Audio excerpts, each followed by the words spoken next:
తెలంగాణ రాష్ట్ర ప్రజలకు ముఖ్యమంత్రి కల్వకుంట్ల చంద్రశేఖరరావు చేపడుతున్నటువంటి అభివృద్ధి పథకాలు శ్రీరామ రక్ష అని రాష్ట్ర రవాణా శాఖ మంత్రి పువ్వాడ అజయ్ కుమార్ అన్నారు.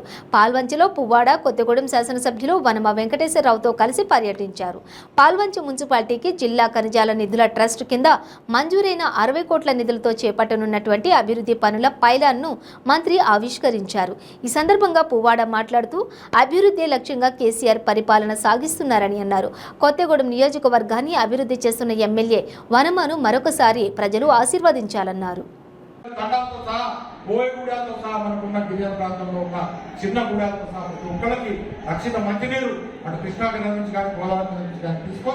ప్రతి ఇంటికి మంచినీళ్ళు ఇచ్చింది. మంచినీళ్లు నల్లా పెట్టి మంచినీళ్ళు ఇస్తేనే ఓటు అడుగుతా, లేకపోతే నేను ఓటే అడగనని చెప్పి 2018 ఎన్నికల ముందు చెప్పి ధైర్యంగా ఇంటికి మంచినీళ్ళు ఇచ్చి ఓటు అడిగి మళ్ళీ కేసీఆర్ గారు ముఖ్యమంత్రి అయింది. 2 సార్లు ముఖ్యమంత్రి అయి ఈ రాష్ట్రాన్ని కొత్త రాష్ట్రమైనా కూడా అభివృద్ధి పదంలో ముందుకు తీసుకుపోతా ఉన్నారు. అందుకనే కేసీఆర్ గారు ఈ రాష్ట్రానికి, తెలంగాణ సమాజానికి శ్రీరామ రక్ష. పేదవాళ్ళు నివసిస్తున్న గవర్నమెంట్ స్థలాలు ఉంటే ఆ గవర్నమెంట్ స్థలాలు జీవో 58 ద్వారా ఇవాళ మనం ఇస్తున్నారు. జీవో 58 ద్వారా రెగ్యులర్ సెక్యూరిటీ స్థలాలకి ఆ జీవో ఏదో పెట్టారు, జీవో 76 ద్వారా సెక్యూరిటీ స్థలాల్లో పేదవాళ్ళు నివాసం వేసుకుంటే, గుడిసెలు వేసుకుంటే వాటికి కూడా ఉచితంగా పట్టాలు ఇచ్చినాం. 9,000 మందికి అన్న చేతుల మీదుగా మరి ఇవ్వడం జరిగింది. అట్లనే అనేక సంక్షేమ కార్యక్రమాలు ఇవాళ కంపాషనేట్ గ్రౌండ్స్ మీద ఉద్యోగులకి, వాళ్ళ యొక్క కుటుంబ సభ్యులకి కూడా ఈ చేతుల మీదుగా మేము కార్యక్రమాలు కూడా చేసుకుంటా ఉన్నాం. అందుకని సంక్షేమాన్ని ప్రజల దగ్గరికి చేర్చి, అభివృద్ధిని ప్రజల దగ్గరికి చేర్చి మేము వచ్చి చూస్తా ఉంటే గతంలో పాల్వంచ ఇట్లా ఉండేనా, ఒక జిల్లా కలెక్టర్ కార్యాలయం ఇట్లా ఉండేనా? కొన్ని రాష్ట్రాల్లో అయితే మన జిల్లా కలెక్టరేట్లు ఉన్నట్టు వాళ్ళ సచివాలయాలు కూడా లేవు, రాష్ట్ర సచివాలయాలు కూడా లేవు. కానీ బుడబుడ జిల్లాలో అయినా కూడా ఇవాళ ఇంత అందమైన కలెక్టరేట్లు కట్టుకోవడం జరిగింది. నేను చెప్తా ఉన్నా కలెక్టర్ గారికి వచ్చే ముందు, అమ్మా ఈ కలెక్టరేట్ నిర్మాణానికి మేము 10 సార్లు వచ్చి తిరిగి ఉంటాం. స్లాబ్ వేసిన దగ్గర నుంచి మా ఎమ్మెల్యే గారిని తీసుకొని వచ్చి, అట్లనే ఖమ్మంలో కూడా మరి ఇవాళ అద్భుతంగా పరిపాలన చేసుకుంటాం. ఇది మన స్వయం పరిపాలన. తెలంగాణ రాష్ట్రం గురించి కొట్లాడి ఒక ఉద్యమాన్ని శాంతియుతంగా నడిపి, అహింసాయుతంగా శాంతియుతంగా నడిపి తెచ్చిన తెలంగాణకి బంగారు తెలంగాణ చేసింది కేసీఆర్. మొదట్లో బంగారు తెలంగాణ అంటే అదే తన్నట్టుగా ఎక్కసక్కాలు ఆడింది. ఇవాళ వాళ్ళ గుడ్లు పైకి తేలేసింది. ఇవాళ ఫ్యూజులు ఎగిరిపోయింది. అనుకోలే తెలంగాణ రాష్ట్రంలో కేసీఆర్ గారు రైతాంగానికి సంక్షేమం, అభివృద్ధి రెండు కళ్ళకు ముందు తీసుకుపోతారని చెప్పి చివరికి అనుకున్నారు. ఆ రుణమాఫీ చేయండి, ఏడ చేస్తాను అంటే మనం దొరుకుతున్నాం. నేను చేయలేదా? ఇప్పుడు నేను చెప్పిన పనులలో ఏ ఒక్కటైనా జరగలేదని ఏ ఒక్కటైనా చేయని చెప్పండి.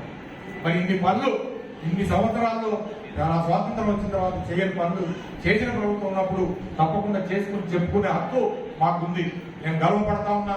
ఇవాళ దివ్యాంగులకి 4,016 రూపాయలు ఇస్తున్న సందర్భంగా మీ అందరికి కూడా ఈ అండదండలు ఉన్న కేసీఆర్ గారికి మీరు కూడా అదే విధంగా అండదండలు ఉంటారని చెప్పి నేను మనస్ఫూర్తిగా కోరుకుంటూ, అట్లనే కొంతమంది దళిత సోదరులు కూడా ఇవాళ మరి అసైన్డ్ భూములు ఉన్నాయో వాటి ద్వారా మీకు పట్టాలు ఇవ్వడం జరుగుతూ ఉంది. స్థలాలు, ఇంటి స్థలాలు కూడా 1000 మందికి పైగా కూడా స్థలాలు ఇవ్వడం జరుగుతూ ఉంది. ఆ కార్యక్రమం కూడా మనం తీసుకున్నాం. అట్లనే మరి ఇప్పుడే గృహలక్ష్మి కార్యక్రమం కూడా తీసుకున్నాం. మరి ప్రతి నియోజకవర్గంలో కూడా 3,000 ఇళ్లకి పేదవాళ్ళకి 3 లక్షల రూపాయలు ఇచ్చే కార్యక్రమాన్ని కూడా తీసుకున్నాం. అట్లనే దళిత బంధు ప్రతి నియోజకవర్గానికి 1,100 మందికి, ప్రతి వ్యక్తికి 10 లక్షల రూపాయలు దళితులు తమ కాళ్ళ మీద తాము నిలబడాలని చెప్పి ఒక పేదరికంలో అట్టడుగున ఉన్న దళితుల అభ్యున్నతిని మరి కోరుకొని వాళ్ళకి పైకి తీసుకురావాలని తీసుకునే కార్యక్రమాన్ని కూడా ప్రతి నియోజకవర్గానికి 1,100 మంది అంటే 1,100 మంది ఇంటూ 10 లక్షల రూపాయలు అంటే 110 కోట్ల రూపాయలు. Right. So 110 crores each constituencies కి మరి దళితుల కోసం అని చెప్పి ఖర్చు పెట్టే కార్యక్రమం. అంటే బీసీలకు సంబంధించి ప్రతి నియోజకవర్గంలో మరి ప్రతి నెల 300 మందికి మరి అది రుణం కూడా కాదు. చాలా మంది బీసీ రుణం అంటారు. రుణం అంటే వెనక్కి చెల్లించేది, వెనక్కి చెల్లించాల్సిన అవసరం లేని గ్రాంట్ ని ప్రతి నెల మరి చేతి వృత్తులు లేదా మోస్ట్ బ్యాక్వర్డ్ క్లాసెస్ కి మరి 1,00,000 రూపాయలు చొప్పున 300 మందికి ప్రతి నెల ఇచ్చే కార్యక్రమం కూడా కంటిన్యూస్ సాగుతా ఉంది. సో ఈ కార్యక్రమాలన్నింటినీ ముందుకు తీసుకుపోదాం. లాస్ట్ గా అద్భుతంగా ఈ జిల్లాలో రాష్ట్ర వ్యాప్తంగా ఉన్న పోడు సమస్యను పరిష్కారం చేస్తే ఎక్కువ శాతం గిరిజనులు లబ్ధి పొందింది భద్రాద్రి కొత్తగూడెం జిల్లాలో.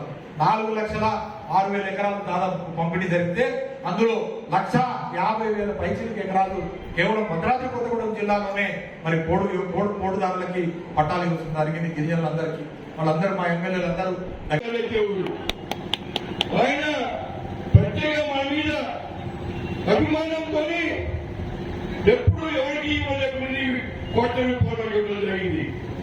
ఈ డబ్బుతో ఈ 100 కోట్ల రూపాయలతో 239 వరకు ఇప్పుడే ముఖ్యమంత్రిగా మన మంత్రి గారు చూశారు. ఇప్పుడు ఈ 239 వరకు ఇప్పుడు మన మంత్రి గారు చెప్పబోతారు. మళ్ళీ వచ్చి ప్రతి వార్డు ప్రతి పరిస్థితికి ప్రతి వరకు కూడా నేను వచ్చి కొత్తగా పడుతున్నాను. నేనే స్వయంగా వస్తాను. ఈ ప్రాంతాన్ని చెప్తాను. ఒకరోజు పాలంతా, ఒకరోజు కొత్తగూడెం, ఒకరోజు గ్రామాలు, ఇట్లా ఈ 25 రోజులు అడుగుపెట్టకుండా ఎప్పుడు పిల్లల సౌకర్యమే పుట్టాలని బాగు చేస్తూ ఒకటే గుర్తుంచుకోండి.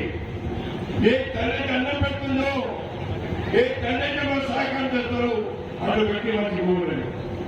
మరి కేసీఆర్ గారు, చంద్రబాబు సోదరుడు మంత్రి పూర్ణజయ్ గారు ఇంతమంది సహకారంతో అక్కడ కేటీఆర్ గారు మీరందరి సహకారంతో నా జీవితం ధన్యమైంది. ఇంత పెద్ద ఎత్తున ఎప్పుడు నేను సహకారం చేయలేదు. ముఖ్యమంత్రి గారు చదువుకొని అది ప్రాంతాలు, గ్రామాలు, పట్టణాలు ఇన్ని పనులు చేయడంపై చదువుకొని ఈనాడు ఈ మౌనత కట్టి వచ్చిన నాయకుడు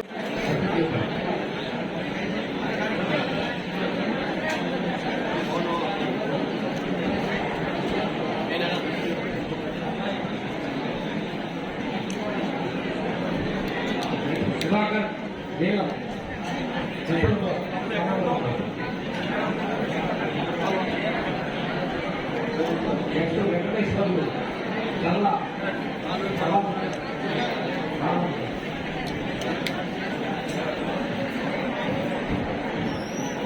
గుర్తి పన్నీర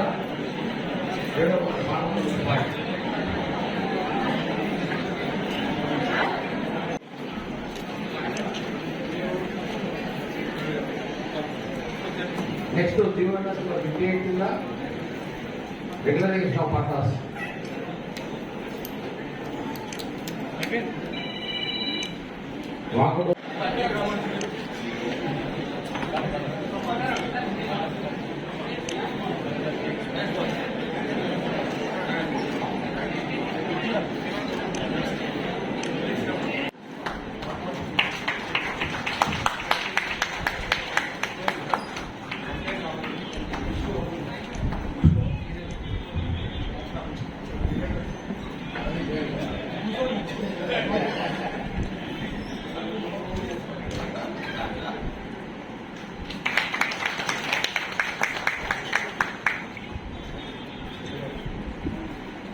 లావణ్య లైట సిద్ధపేట శ్రీలంక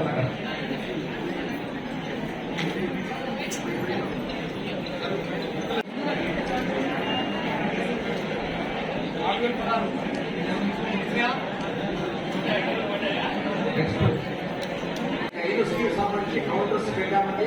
అందరికీ కూడా కౌంటర్ ఈ రోజు ఇప్పుడే ఇచ్చేస్తాము. దయచేసి మీ అంశాలు